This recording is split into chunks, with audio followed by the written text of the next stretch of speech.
美国众议院口头通过台湾冲突协作法案，若准中国要拍台湾，就要甲中共大官府等人伫美国资金拢公开。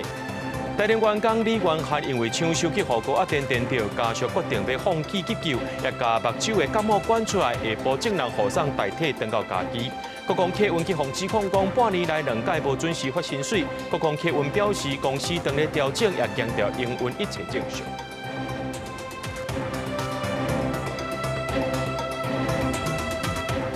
各位观众朋友，大家好，欢迎收看7月2日 AM 新闻，我是嘉豪。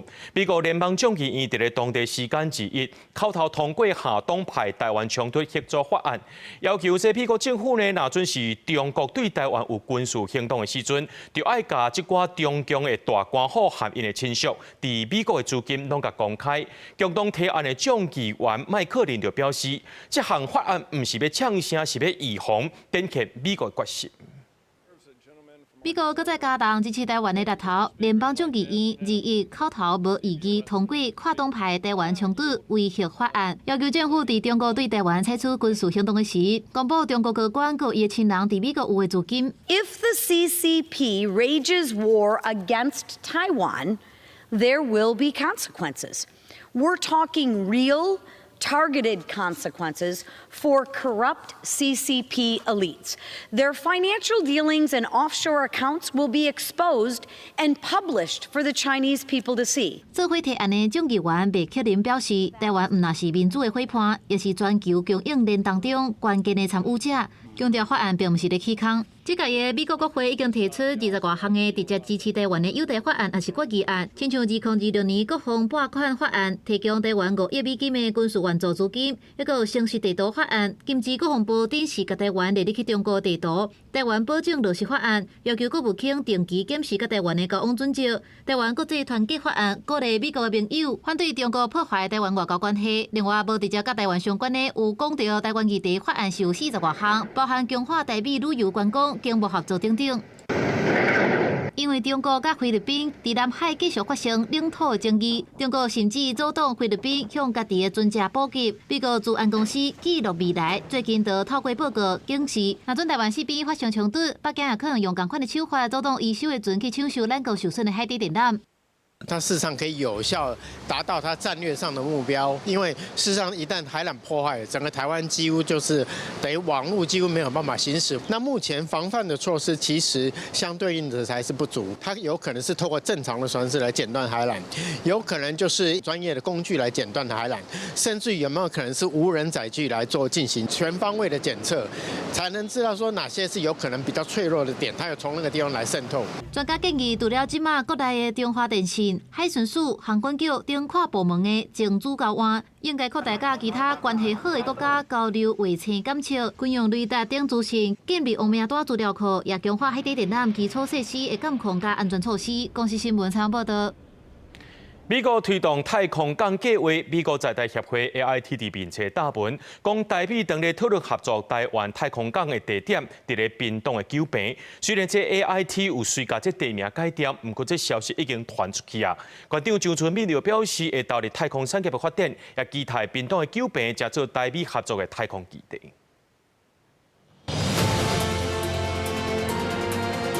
美国休斯顿是全球太空产业的重点，美国嘛全力咧推动太空港的计划。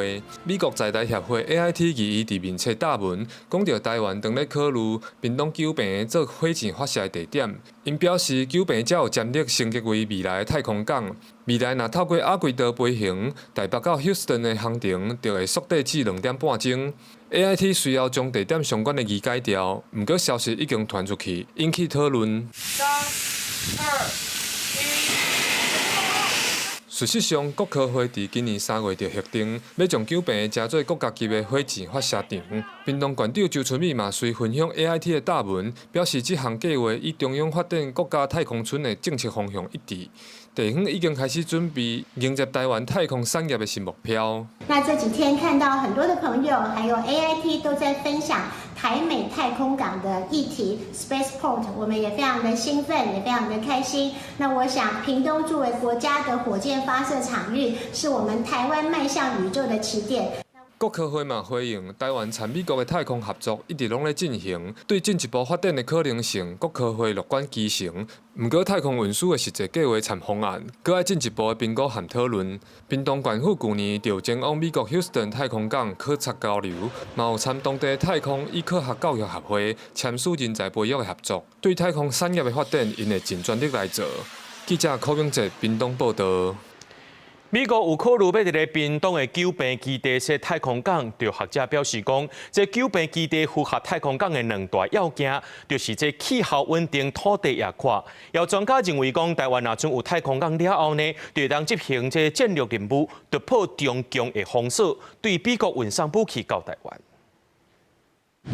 美国波音星际飞轮机去年6月创下每10年以来的新纪录，头一届执行载人的任务。美国伫太空航行研究真侪年，以来太空港进行升空，透过一直实验甲修正，目标行向商业用途，互太空运输普遍化。除了载物资，一般的民众也有机会坐星际飞轮机。美国已经有10外座的太空港，我近台湾的日本伫北海道有唯一多功能的太空港，其他亲像罗西亚、中国、法国、印度等国家拢有太空港。显示太空航行是未来运输的趋势，台湾也有可能对着脚步。甲美国参详合作的可能性，因为国科会3月才甲国家发射场设伫屏东高屏，台美太空港合作敢有机会设伫遮，毋但引起关注，也有真侪挑战需要克服。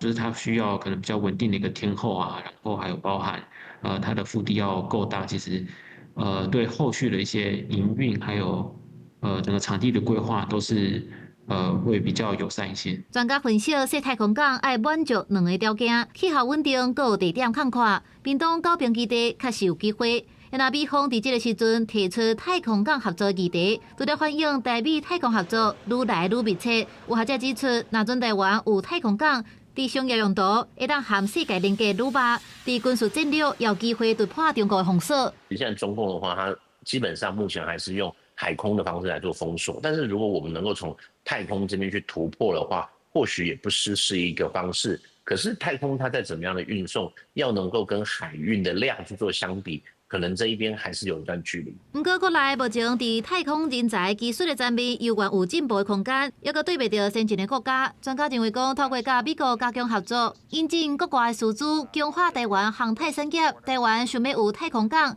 毋是讲讲的尔，是真正有机会通实现。国视新闻采访报道。讲到这个拜六呢，就是这大罢免的投票啊，企业家市中心公开表示支持罢免。另外，核三丁胖公投案的正方辩论代表董主权也表态支持罢免布群旗。花莲囡仔董主权今日去到花莲扫街吹票，国民党主席朱立伦是表示尊重。花莲子弟的骄傲，合作董事长童子贤董事长回到花莲，与我们站在一起。这个时间就是726罢免投票，伫企业界头一个打出来支持大罢免的全联前总裁市长林了后，花莲水出身的河适董事长唐祖贤，嘛头一个表态支持罢免在地的哪位布群旗。伊讲花莲的政治变作孤芳独气，很多人都感觉很闷，好像一潭水流不动了，容易这个变脏污。不管是商业环境、政治环境，应该让年轻的一代的人才都有发挥的空间。照中选会公告，这届布群旗罢免案会当投票人数是191367人。法定25%就是47842人。当同意担任中科副3公投正方辩论代表唐祖贤，另外立场甲蓝营相斡，伊讲无论是支持副3演绎，也是罢免顾群旗，拢是出自伊的良心。国民党主席朱立伦表示尊重。大罢免其实是一个完全违反民主的作为啊！你可以对个别的委员有意见，但是不可以全面性的去罢免所有的在野党。当时阵罢免团队反共后代志工联名。公布上新的影片，宣布24要伫凯道举办大型晚会，就音乐界、影视界大牌友来支持。另外，社群平台SOS嘛有一波罢工罢脚支持罢免的活动。我们也有好多百工百业，尤其很多中小企业也都在挺不同意吧。好，拜托你哈，谢谢。南亚嘛持续车队扫街催选票反制罢免。对民进党立法院党团总调郭建民伫前一天讲，等6个党即马总算要拍倒国民党。朱立伦批评讲是独裁的心态，伫伊的心肝内，利用消灭在野党的理由来推动罢免，敢若会互民众反感。记者综合报道。台北地方法院审理金华城案，搁再裁定郭文德对8月7日开始延长羁押2个月。民众党表示讲会替郭文德申请改户投票，交警署是回应讲英国唔捌有案例会去再讨论。若家属关注小组分析，卡手无够，这改户投票有困难。另外，英国捌透过着这申请暂时处分含释宪的方式，争取受刑人在家投票，拢无同意。民间团体认为讲，这投票权受到宪法的保障，若行政机关袂当因为歹执行，就拢唔去做。主席会讲出来监护投票吗？表情沉重，行落警备车，将民众党主席郭文德方裁定延押了后，各方提审到庭。警方声案日开庭，要个旁听是无看到伊的家后单飞机。昨天看到他的时候，他几乎是不断的在哭泣。我们希望他能够吃点东西，他也没有办法进食。那早上的时候，他打了电话跟我说，他今天真的没有办法来听庭了。这摆开庭重点伫这枚证人，传唤台北市督法局总工程师杨志成作证，陪证金华社案的审计过程。到庭旁听的民众党工一方面关注开庭状况，另外一方面为这个代志来。柯文哲还没有判刑确定，对他收到了通知书。如果今天不准他投票的话，那个理由要能够说服全国人民。罢免案的投票日只剩无几日，在案郭文德也同款收到投票通知单。民众党表示会透过律师向法院提申请，让郭文德会当改户外出投票。这个没有权利，必须要根据法院的裁定再来做后续的处理啊。替受用人争取投票权，以早就有先例伫去年总统大选，家属关注小组替几啊名的受刑人提起行政诉讼，争取在家投票，其中有一个已经伫北高行胜诉，由原上诉审理中。伫官司定案进前，迄当时佮较申请暂时处分佮释宪，也毋过加处分方驳回，释宪案也方裁定无受理。监所里的戒护人力已经很吃紧，可以理解到说戒护出去投票确实是不简单的，所以应该是要去试着解决这些困难，而不是说拿这些困难出来当作是不能做，就会变成是行政整个凌驾了宪法要去保障的那个价值。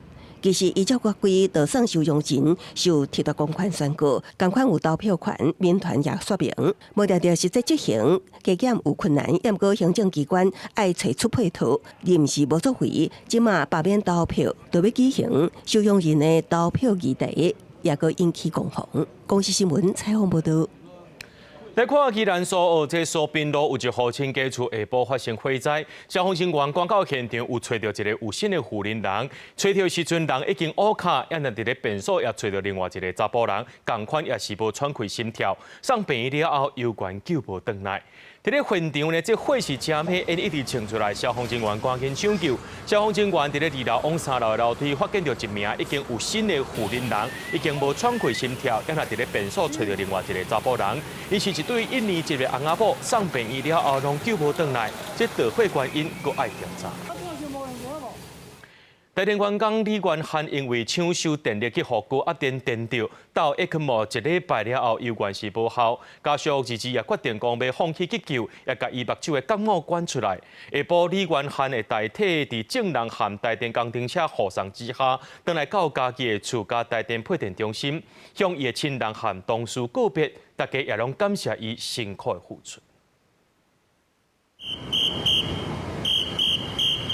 台电的工程车组成，带领载着台电员工李元汉代替车辆，一路对台南登来到家己市的厝，最后阁来到伊上班的所在，台电家己区厝的配电中心，甲做伙拍拼9年的同事告别。现场100几个台电员工是哪等目屎哪泪，强忍悲伤，迎接李元汉登来，也感谢伊的辛苦付出。回家，全体同仁向元汉敬礼。好课。工作结束，一路好走。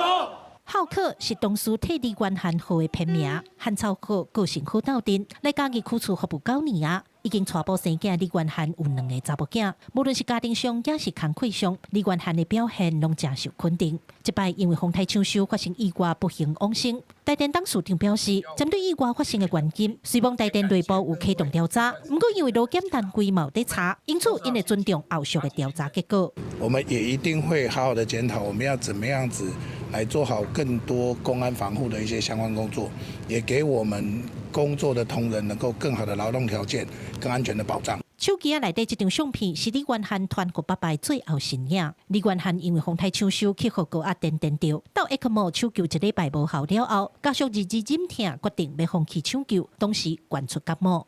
也有幸，我们还能选择让他保有最后的光荣和尊严。伫咧人生的最后一天，李元翰赶快用着无私奉献的精神，和这份爱伫社会延续落去。记者林伟霆、李成虎、柯家如、柯朝阳南部综合报道。受到这低压带影响，全台湾不时伫咧落雨。伫要暗暝的时阵呢，这个南投埔里的加工利基溪路发生水崩山，甲人家厝拢砍掉的，有7户受到影响，加10是无人受伤。另外，车路的土石啊，昨暗已经清甲差不多啊。今仔日埔里镇长有来到现场视察灾情，也讲会协助受灾户复原。南投埔里镇亚公里的大溪路，21下晡因为上大雨，在下晡4点外时发生土石流，大量的土石甲雨水为山架冲落来。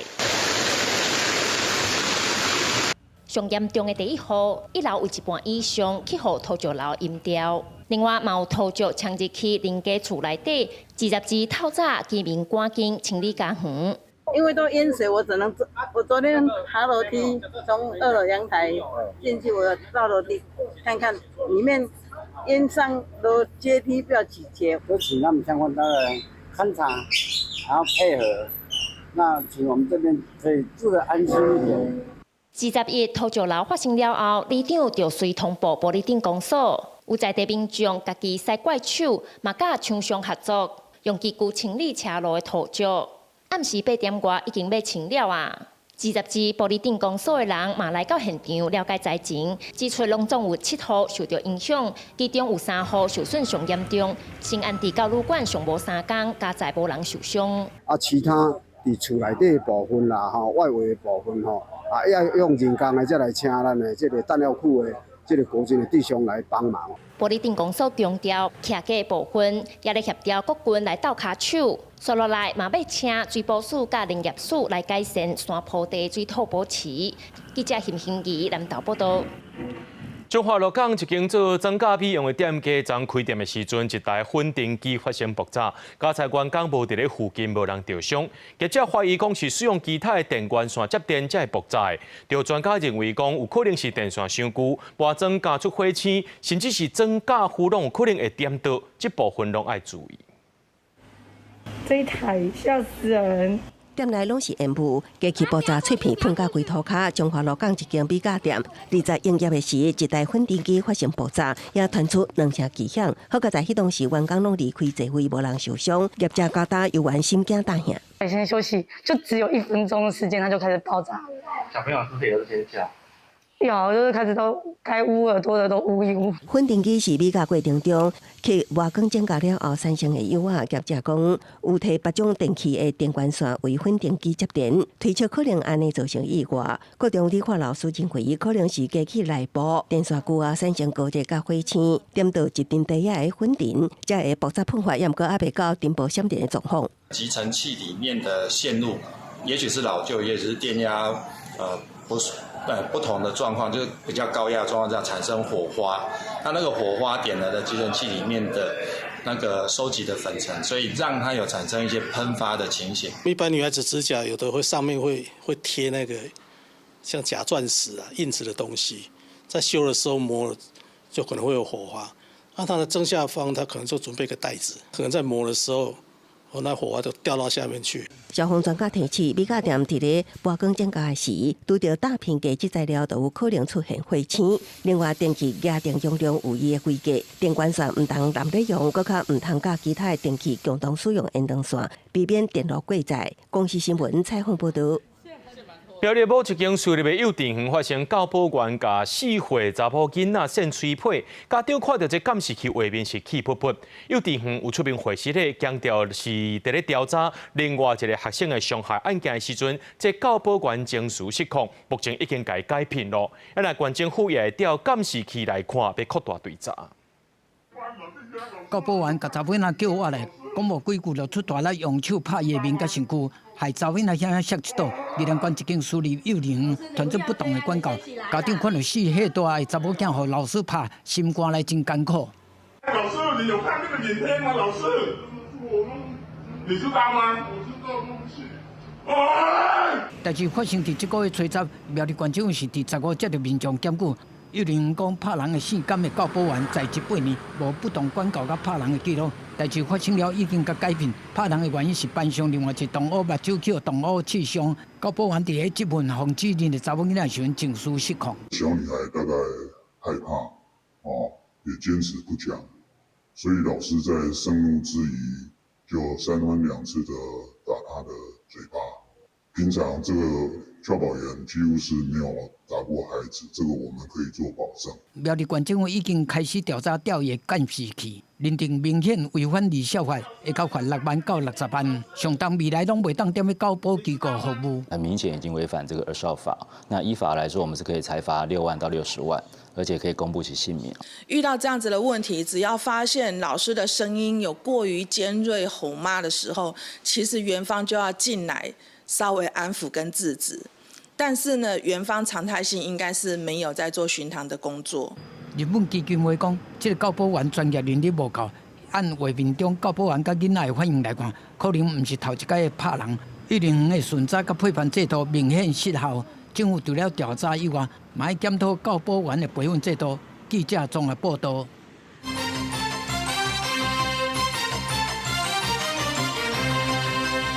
拢无含台湾协商，这南非外交部之一就在政府公布公告，甲台湾驻南非2个办事处改名佮降级。外交部在今仔日表达抗议。外交部表示，讲这南非外交部对4月初开始就在官方网站，甲台湾2个办事处改名，而且呢，拢改做是台北办事处，甚至是使用联合国2500号国旗和一中政策。南非副总统马沙蒂来进行访问中国了后呢，南非搁伫咧政府公布顶头，甲咱改名降级，代表中国的手伸到南非去打压台湾。外交部长林佳龙表示谴责合不版，也指示外管呢爱表达抗议，强调无要接受南非违反1997年双边协议的做法，台湾也会看情形来还击。以色列的媒体这个月初有报道讲，台湾驻以色列代表李亚平受邀请去访问约旦河西岸管理40外个以色列去开垦的本雅明地区会议的时阵，表达讲愿意捐钱帮助当地医疗计划，也因为这个所在比较敏感，引起国际声音。外交部表示讲，这卫生医疗一直是台湾和以色列正重要的合作领域，也强调讲目前抑阁是伫咧意见交流的阶段，也未答应讲要捐钱。伫以色列甲咱国旗边做伙翕相的以色列媒体，这个月初报道，咱驻以色列代表李亚平受执政联盟国会议员泰勒邀请，伫约旦河西岸访问管理40外以色列开垦区的本雅明地区议会时阵，表达愿意捐款帮助当地医疗计划，是头一个向以色列驻守区提供资金的国家。不过嘛，因为安尼引起质疑的声音。泰勒议员他在今年的5月访问台湾，在台湾期间，有机会亲身体会，并且了解到我国秉持卫生无国界的精神。目前呢，相关讨论的议题都是跟人道援助、卫生医疗合作有关。那所以双方就这个议题在进行讨论当中。外交部回应，卫生医疗一直是双方合作的领域，不过嘛强调，双方援助还搁伫讨论阶段。驻以色列代表处也未承诺捐赠，这样谨慎是因为以色列驻守区疙瘩还无得到国际社会承认。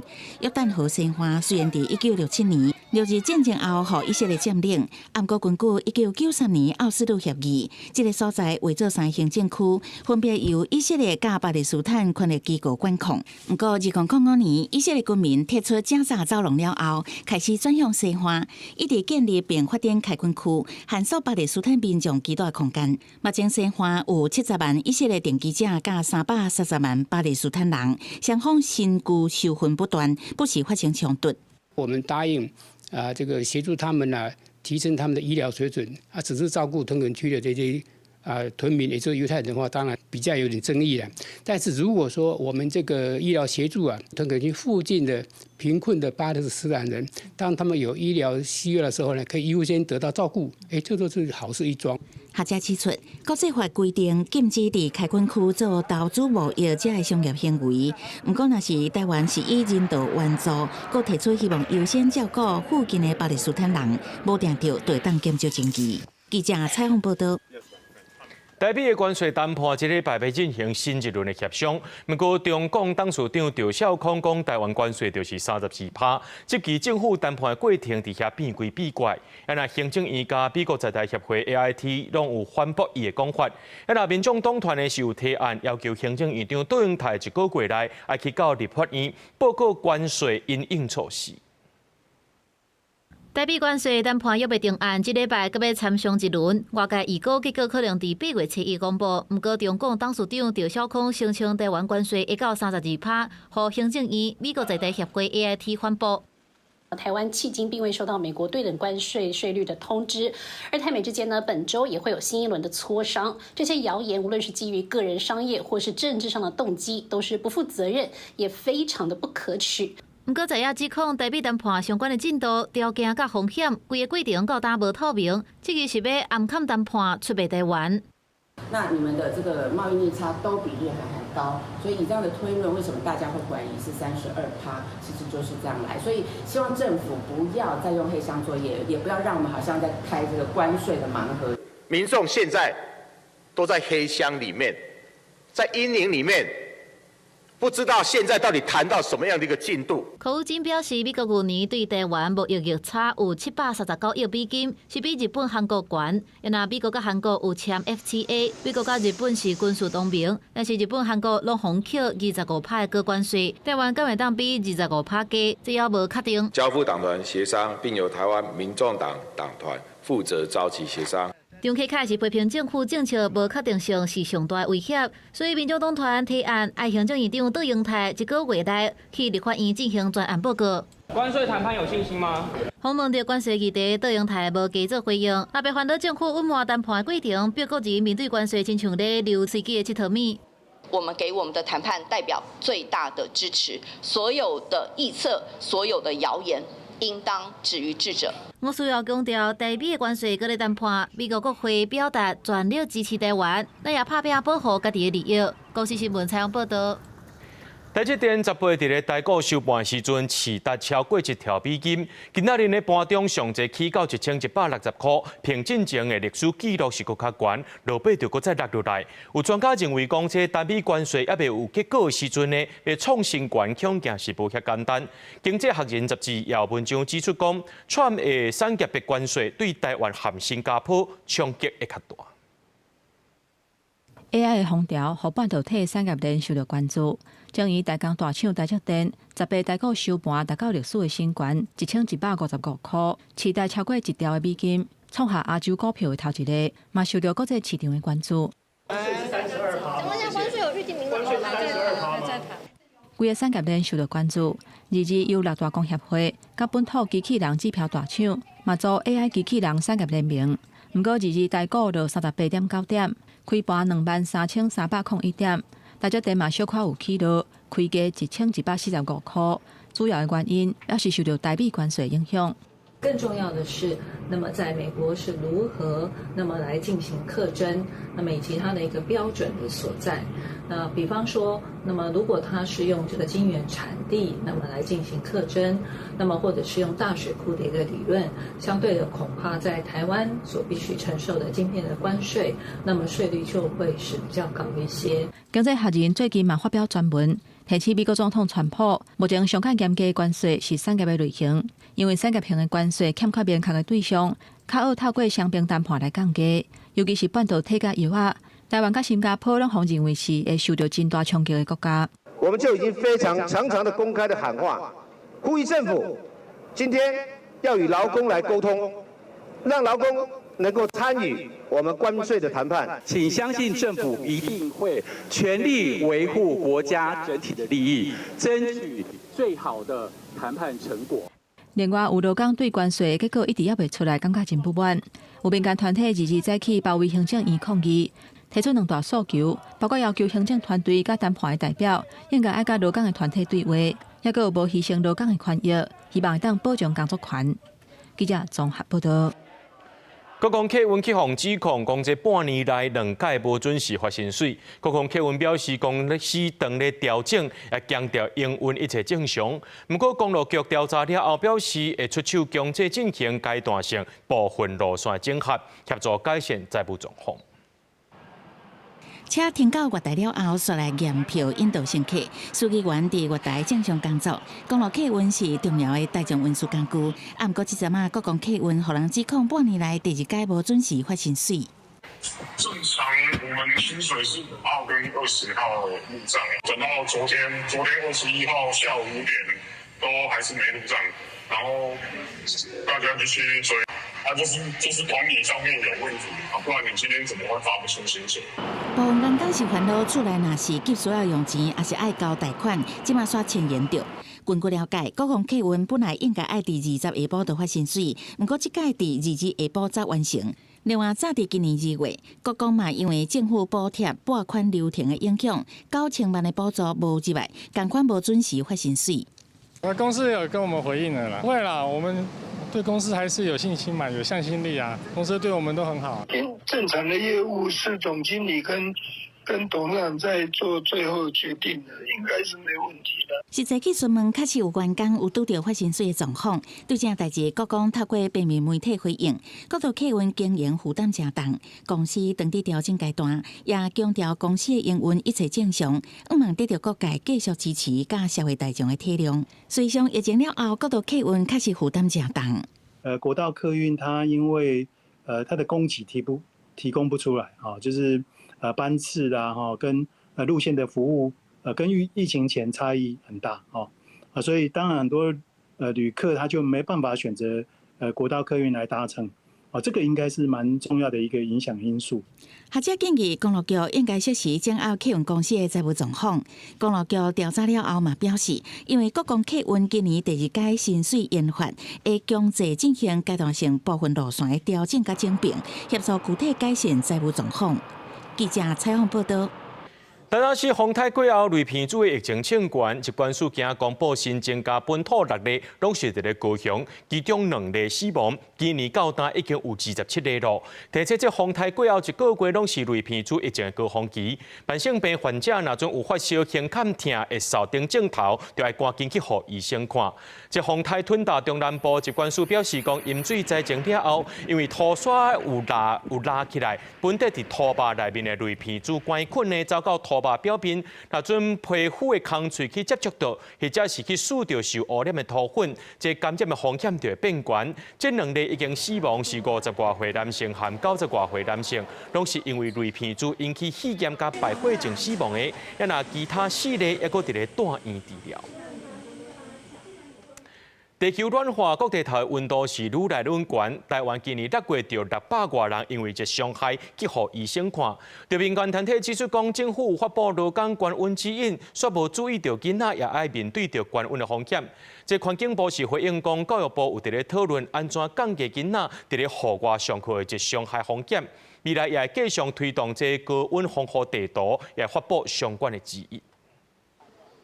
面对全球暖化，大人日头赤洋洋，天气热甲大人都强要制裁袂掉，佮较免讲囡仔。有民间团体指出，政府虽然有针对劳工发布悬温指引，却无注意到囡仔咧室外悬温风险。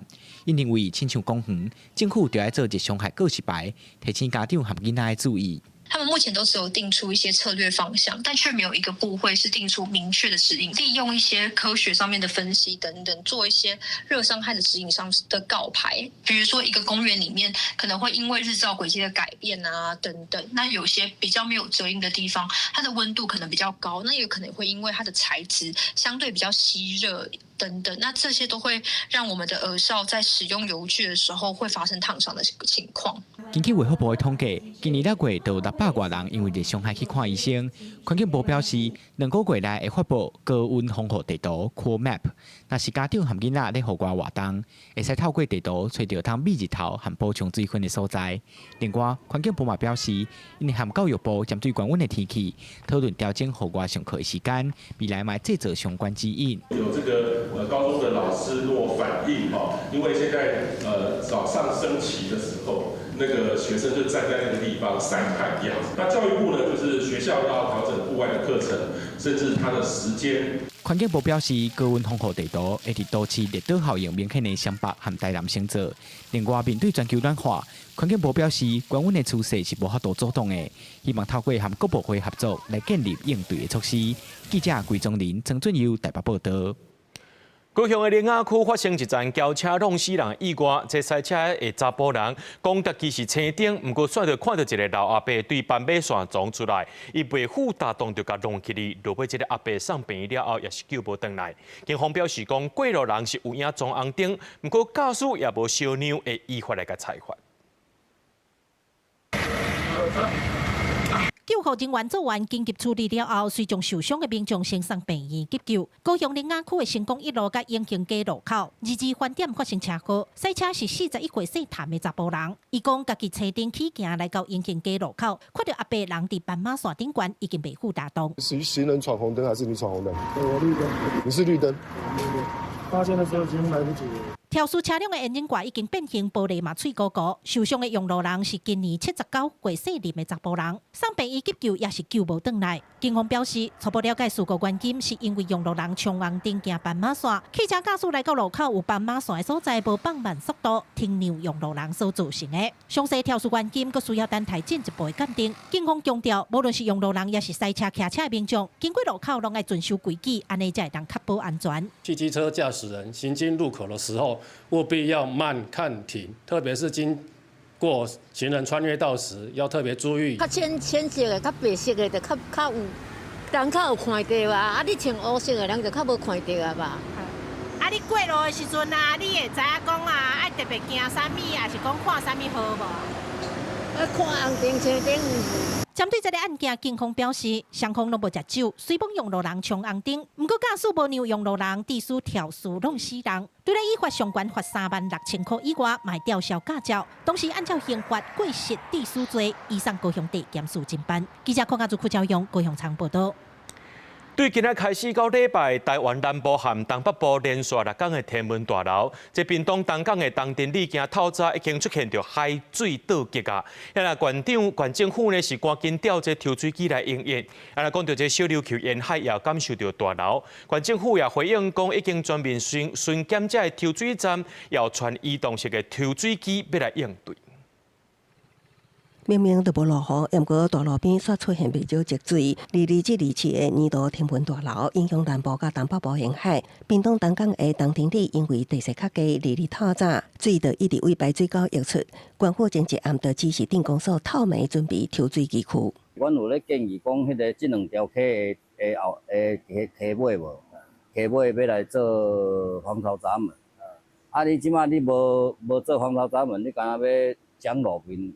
可能效果不大啦。虽然水伫天光了后已经退去，也毋过因为这几日南部不时咧落雨，也互民众烦恼饮水的状况更较严重，煞出现不满。因管是啊，因无要处理啊。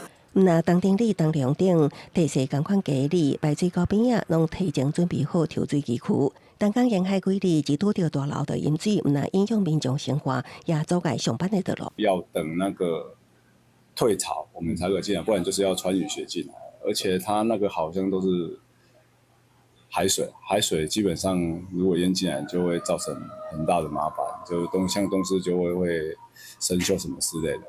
海水满出来也造成海出口一带分袂清陆地甲海界线。除了东港、小琉球沿海这2日把流明显，因为天文大流会继续6日，屏东县府也提醒沿海甲溪谷地区的民众一定爱洗钱，严防局部饮水甲海水倒灌。公视新闻采访报道。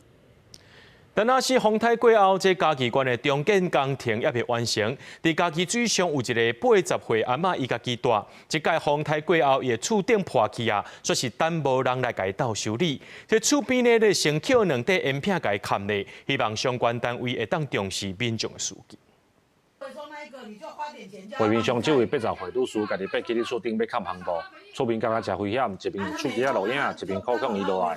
家己关水上向这间厝，因为风台厝顶破空，所以这间厝的人会惊，所以赶来家己要来处理。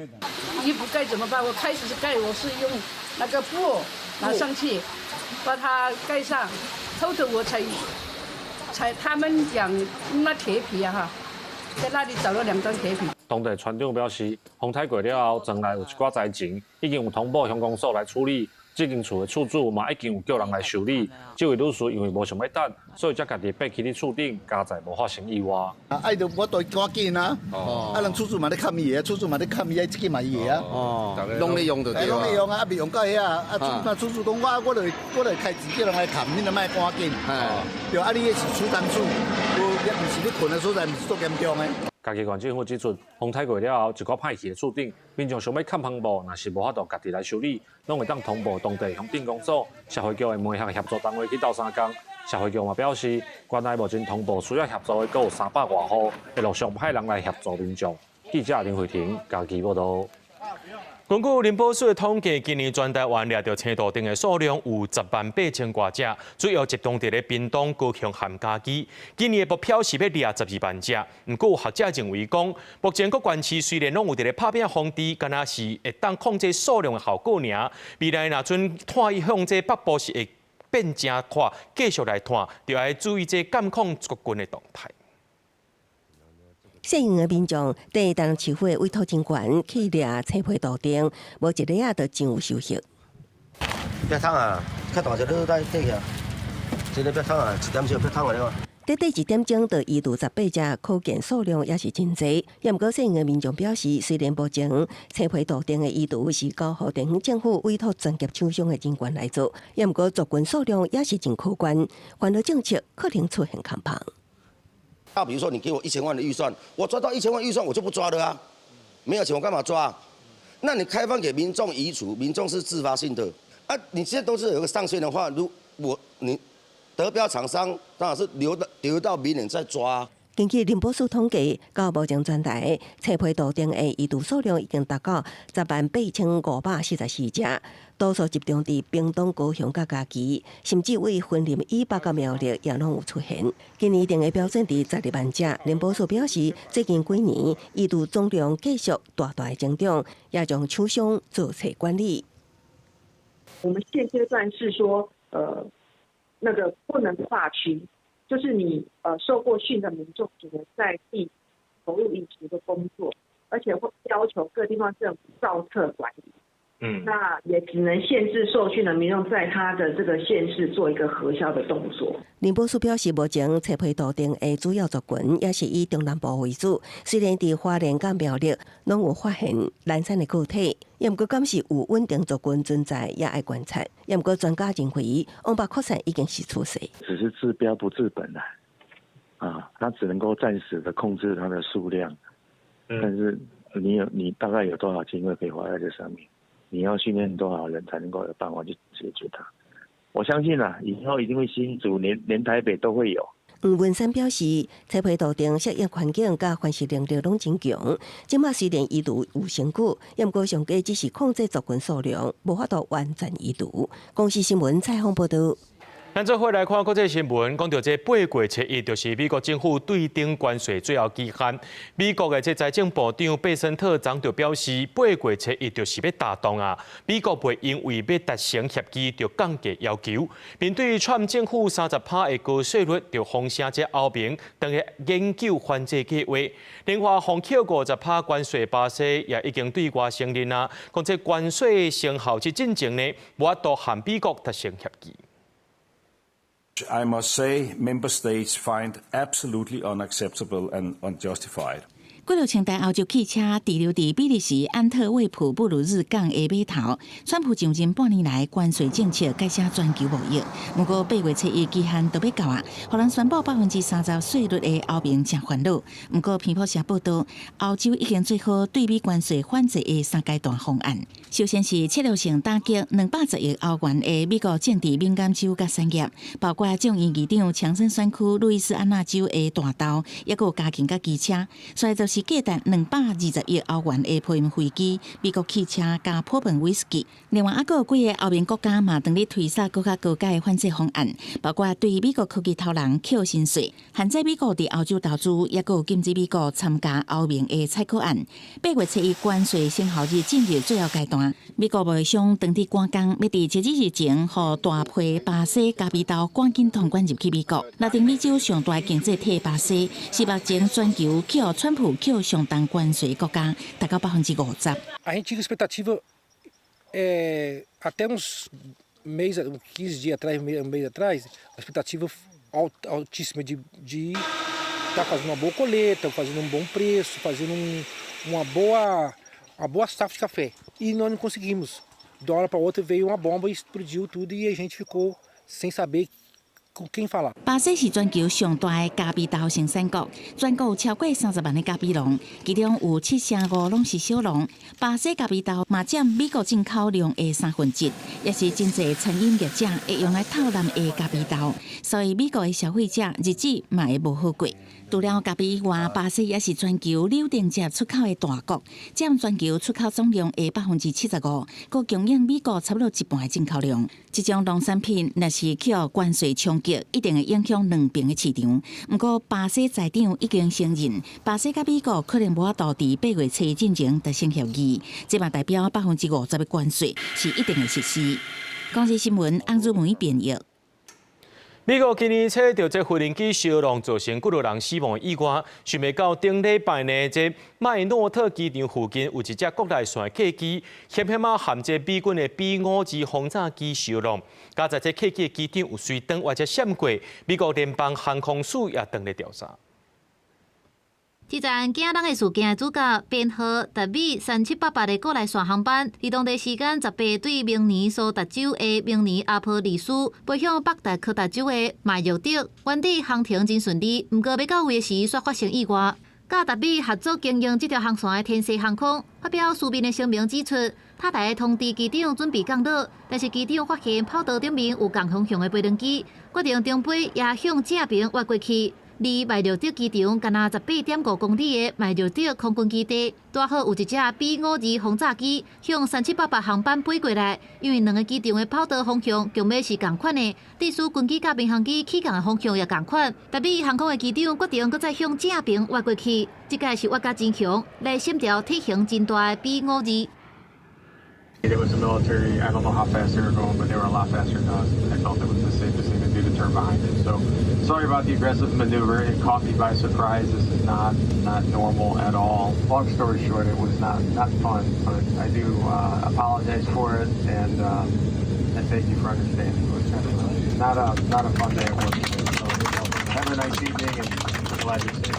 希望最后平安降落伫麦约德机场，乘客也对冷静又搁反应紧的机长，予伊真热烈的抱声。麦约德国际机场主要负担美国国内航线，天西航空合作经营当地航班的对象，除了达美航空，还有联合航空。另外，险险出代志的 B-52轰炸机，来自北平无远的麦约德空军基地，除了由 B-52轰炸机组成的第5轰炸机联队。还有操作义勇兵3型的 ICBM 的第51飞弹联队，两个拢是属于美国空军的战略打击武力。公司新闻齐家人编译。做伙来看明仔载的天气。基隆台北桃园新竹对25度到35度。苗栗台中彰化南投云林对24度到34度。嘉义台南高雄屏东对25度到34度。宜兰花莲台东对25度到32度。平遥金门马祖对26度到33度。新闻最后感谢各位观众朋友收看今日的暗新闻，我是嘉豪，咱再会。